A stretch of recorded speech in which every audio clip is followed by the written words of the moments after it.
हो चुका। अल्लाह इस गुनाह को नहीं बख्शेगा कि किसी को उसका शरीक बनाया जाए, और इसके सिवा और गुनाह जिसको चाहे मुआफ कर दे। और जिसने अल्लाह का शरीक मुकर्रर किया उसने बड़ा बुहतान बांधा।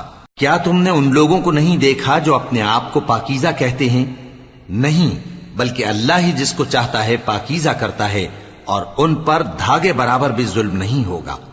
देखो ये अल्लाह पर कैसा झूठ तूफान बांधते हैं, और यही खुला गुनाह काफी है। भला तुमने उन लोगों को नहीं देखा जिनको किताब से हिस्सा दिया गया है कि बुतों और शैतान को मानते हैं, और कुफ्फार के बारे में कहते हैं कि ये लोग मोमिनों की निस्बत सीधे रस्ते पर हैं। यही लोग हैं जिन पर अल्लाह ने लानत की है, और जिस पर अल्लाह लानत करे तो तुम उसका किसी को मददगार न पाओगे। क्या इनके पास बादशाही का कुछ हिस्सा है? उस सूरत में तो ये लोगों को तिल बराबर भी न देंगे। या जो अल्लाह ने लोगों को अपने